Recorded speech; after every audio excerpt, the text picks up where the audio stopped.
नौवां गुण होता है बड़े पदार्थ के जो नौवां गुण होता है वो होता है विसरण। क्या होता है? विसरण। विसरण क्या होता है? विसरण। विसरण क्या होता है? तो बड़े जब एक पदार्थ के अणु, ठीक है, जब एक पदार्थ के अणु किसी अन्य पदार्थ के अणु के साथ क्या हो जाए? मिक्स हो जाए। ठीक, जब एक पदार्थ के अणु किसी अन्य पदार्थ के अणु के साथ मिक्स हो जाए उसे क्या कहेंगे? विसरण कहेंगे। क्या कहेंगे? विसरण कहेंगे। जब एक पदार्थ के अणु किसी अन्य पदार्थ के अणु के साथ मिश्रण हो जाए तो उसे क्या कहेंगे? विसरण कहेंगे। इसका परिभाषा लिख लीजिए बड़े, इसका परिभाषा लिख लीजिएगा, इसका परिभाषा लिखिएगा। परिभाषा लिखिएगा कि विसरण वह प्रक्रिया है, विसरण वह प्रक्रिया है, विसरण वह प्रक्रिया है, विसरण वह प्रक्रिया है जिसमें द्रव का कण, द्रव का कण किसी अन्य कण के साथ क्या है? किसी अन्य कण के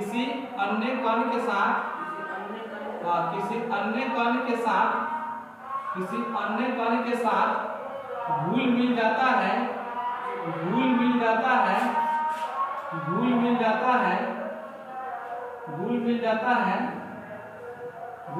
है, तो इस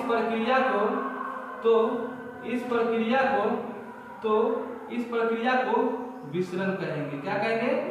विसरण कहेंगे।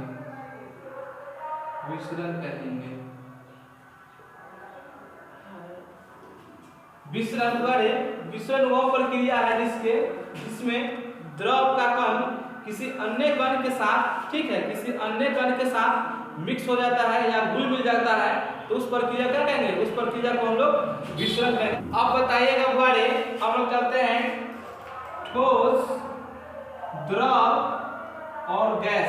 क्या? गैस। आप बताइए बड़े कि क्या ठोस के कण किसी अन्य द्रव के साथ मिल सकता है? मतलब कह रहे हैं कि इसका जो कण है इसके कण के साथ मिल जाएगा, तो इसका कण है, ठोस का जो कण है इसे मिल जाएगा। कलम का कण को भी मिल जाएगा, एक कण को भी मिल जाएगा, इसका कण मोल मिल जाएगा। तो क्या लिखा है? ठोस में विसरण का गुण नहीं पाया जाता है। क्या होता है? ठोस में विसरण का गुण नहीं पाया जाता। लिखिएगा कि ठोस में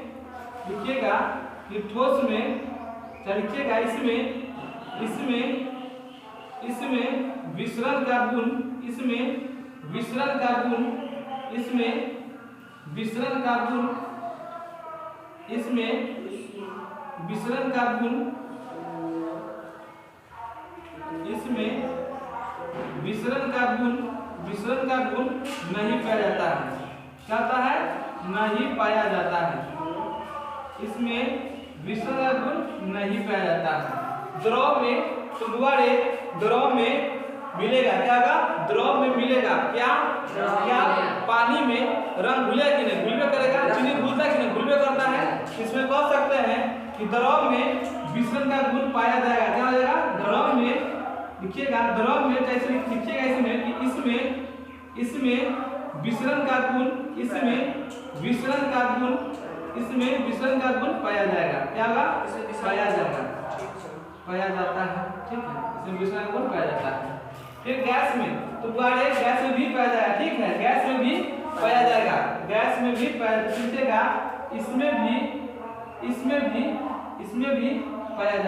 इसमें भी पाया जाता है,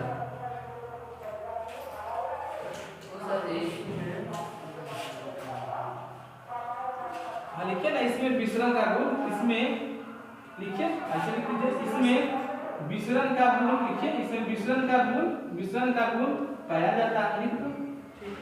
विसरण का गुण पाया जाता है, इसमें विसरण का गुण पाया जाता है।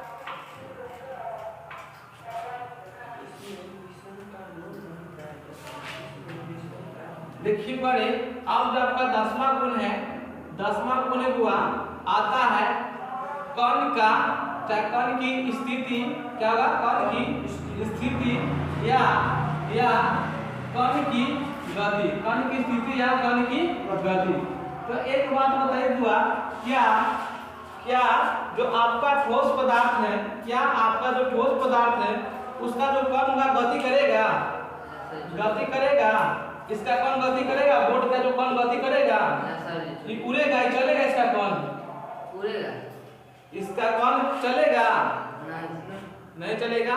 तो आप इस मान लीजिए कि इसका कण होता है, इसको एकदम पानी में घुल सकता है, सेवन नहीं, इसको खींच सकते हैं, इसको मार सकते हैं, क्या कर सकते हैं, इसको क्या कहेंगे, ठोस में ठोस का जो कण होता है वो क्या होता है, क्या होता है, उसका स्थिति मतलब क्यों नहीं होता है, क्या होता है, गति नहीं होता है, स्थिर होता है, क्या होता है, स्थिर होता है। स्थिर तो क्या होता है, स्थिर मतलब होता है कि रुका रहता है, क्या होता है, इसका कण रुका रहता है, क्या होता है, रुका रहता है। अगर उसी बात को हम चीनी को अगर पानी में डुबा देंगे तो बताओ चीनी रुकल रहेगा, नहीं रुकेगा, तो भूल जाएगा। लेकिन यहाँ क्या है, इसका स्थिति तक रुकल रहेगा ना, इसका लिखा है, इसका स्थिर लिखो, स्थिर होता है, स्थिर होता है, क्या होगा, स्थिर होता है। अब चलिए द्रव में, क्या में, द्रव में, द्रव में, तो द्रव में गति करेगा कि ना कण, द्रव का, द्रव का कण गति करेगा कि ना, इसको लिख सकते हैं कि द्रव का कण क्या होता है, गतिशील होता है, क्या होता है, गतिशील होता है। द्रव का कण लिखिएगा कि गतिशील होता है, द्रव का कण गतिशील होता है, द्रव का कण गतिशील होता है।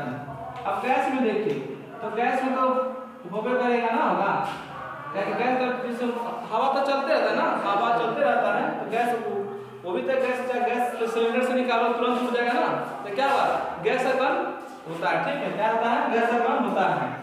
तो कि गैस का जो कण होता है क्या होता है, गतिशील होता है, सबसे ज्यादा क्या होता है, गैस का कण सबसे ज्यादा, क्या लिखिएगा, सबसे ज्यादा गतिशील होता है, गैस का कण सबसे ज्यादा गतिशील होता है, गैस का कण सबसे ज्यादा गतिशील होता है, गैस का कण सबसे ज्यादा गतिशील होता है,